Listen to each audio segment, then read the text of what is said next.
Amen. God bless you. I love you. And I tell you, my mama be telling me some strange stories. You know, I don't know, but she tell me all of them are true stories.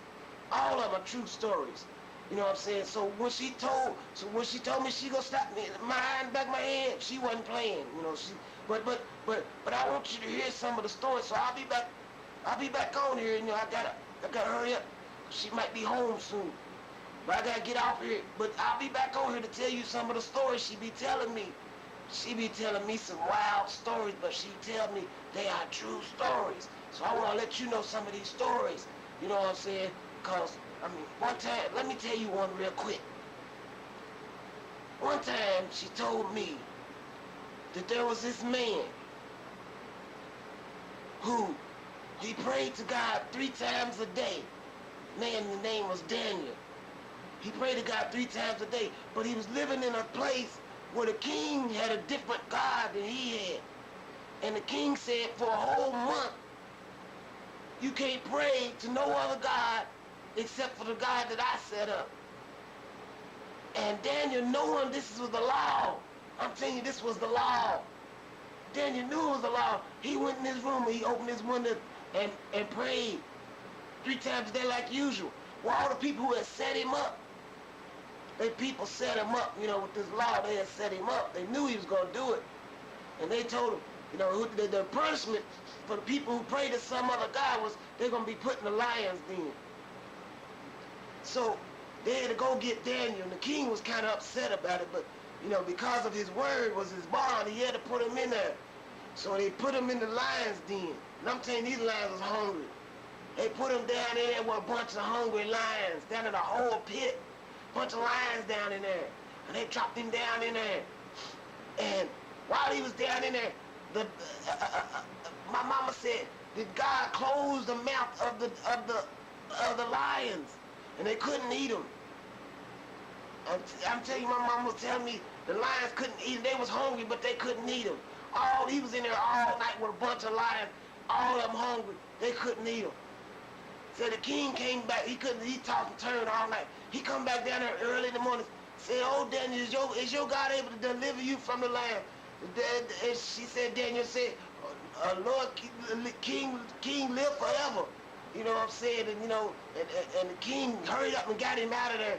And he realized that Daniel's God was God. And I'm telling you, you know, some people don't realize that Jesus is God.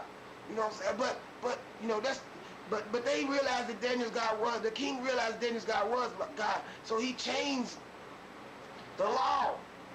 He changed the law. Check that out. He changed the law.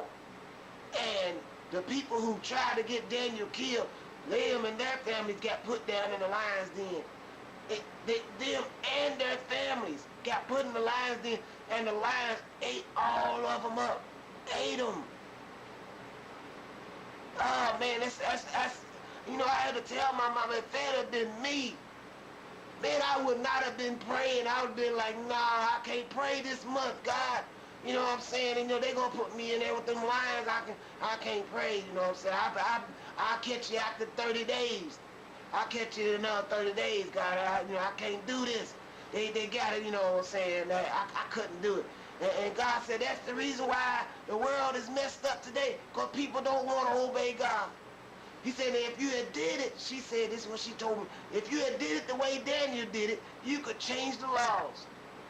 And I said, what do you mean I changed it? You know, today is a different time. You can't change no laws like that. You got to go write a petition. You got to go write a bill and everything and have it sent to the president and all that. And try to let them vote on it, try to change the law. She said, no. It's just the same way. It's like they say, you can't have prayer in school. She said, that's the most ridiculous thing I ever heard. And she said, don't they realize that if you in school and you got prayer in you, there's prayer in school. She can't take God out of school. She can't take prayer out of school. If you got God in you and you in the school, then there's God in the school. If you got prayer, if prayer's in you and you in the school, then there's prayer in the school.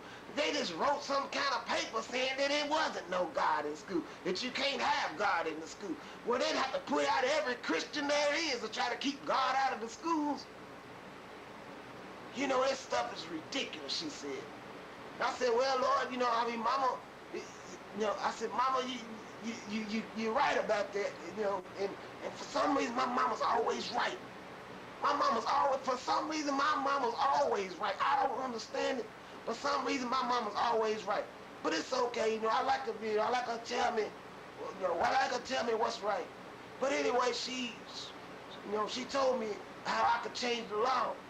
She said, if they told you you can't pray in school, and you prayed in school anyway, it might have you put in trouble, but it would change the laws. You might go to the lion's den, but God will deliver you, and the laws will be changed because of what you went through to get the law changed. So you'd be surprised what you can do if you stick with God. And so I just want to let you all know that stick with Jesus.